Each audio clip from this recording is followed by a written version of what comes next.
खबर बड़ी है, लखनऊ से है। बीजेपी प्रदेश अध्यक्ष स्वतंत्र देव सिंह के सख्त निर्देश हैं। भावी प्रत्याशी के नाम से पोस्टर होर्डिंग न लगाएं, सिर्फ मोदी और योगी के नाम का ही प्रचार हो। भाजपा विधानमंडल दल की बैठक में स्वतंत्र देव सिंह ने साफ निर्देश दिए हैं।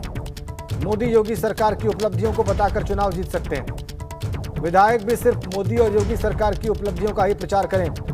अनुपूरक बजट के दौरान सभी विधायकों को सदन में रहने के निर्देश भी दिए गए।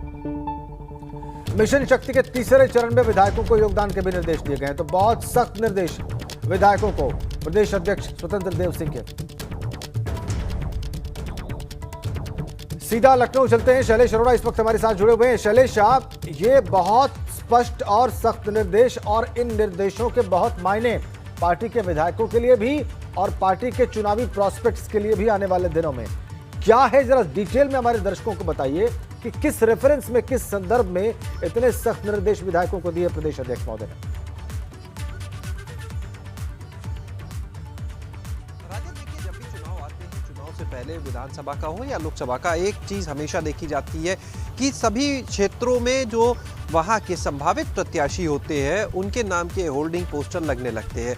और इसी को ध्यान में रखते हुए भाजपा के शीर्ष नेतृत्व ने, जो प्रदेश का शीर्ष नेतृत्व है, साफ कर दिया है कि इस बार प्रत्याशियों के नाम पर नहीं बल्कि मोदी और योगी के नाम का प्रचार किया जाए। जो सरकार की उपलब्धियां हैं उनका प्रचार प्रसार किया जाए और इन्हीं उपलब्धियों से जीत मिलेगी, ये उन्होंने साफ कहा है। देखिए, साफ जाहिर है कि अगर हम देखें 2014 का चुनाव देखें, 2017 का चुनाव देखें, 2019 का चुनाव देखें, 2014 और 17 में अगर बात करते हैं तो नरेंद्र मोदी का जो चेहरा था वो सबके सामने था। 14 में भले वो प्रधानमंत्री चुनाव जीतने के बाद बने, लेकिन चुनाव जीतने से पहले ही उनका चेहरा सामने था।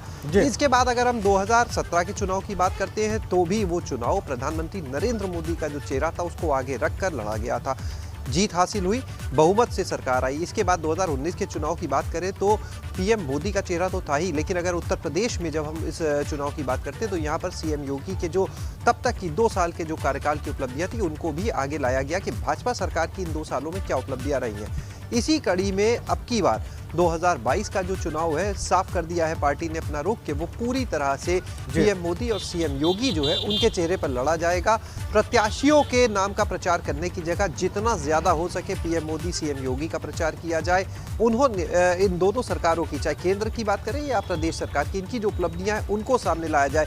केंद्र की उपलब्धियों को भी इस रूप में दिखाया जाए कि जैसे अगर हम उत्तर प्रदेश में उन योजनाओं की बात करते हैं तो चाहे प्रधानमंत्री आवास योजना की बात हो, चाहे अन्न वितरण योजना की बात हो, इन सभी में जिस तरह से, या वैक्सीनेशन की, कोविड की बात की जाए तो इन सभी में जिस तरह से उत्तर प्रदेश की अगर बात करते हैं तो वहाँ हर तरफ एक नया रिकॉर्ड दिखता है। एक इसके पीछे बड़ी वजह ये भी है कि सबसे ज़्यादा आबादी का प्रदेश है, ऐसे में लाभार्थियों की संख्या अधिक होना स्वाभाविक है। ये एक बड़ी वजह है और इन्हीं चीज़ों को सामने लाकर, इन्हीं चीज़ों को प्रेजेंट करके कह सकते हैं कि जनता को, वोटर्स को आकर्षित करने की तैयारी है। प्रत्याशियों के नाम पर नहीं, साफ बिल्कुल कर दिया है कि पीएम मोदी सीएम योगी का जो चेहरा होगा वही चुनाव में सबसे आगे दिखेगा और इन्हीं के नाम पर जनता के बीच में वोट बहुत क्लियर है, काम पर वोट, बहुत साफ संदेश है विधायकों को और पार्टी को कि क्या आगे रखना है, किसकी बात करनी है, कौन सी उपलब्धियां बतानी है और कैसे बतानी है। ये बहुत साफ स्पष्ट निर्देश प्रदेश अध्यक्ष के हैं और इससे बीजेपी का विजन भी पता चलता है, बहुत साफ संकल्पना पता चलती है आने वाले चुनाव के लिए। हमारे साथ बने रहिए आप। शैलेश।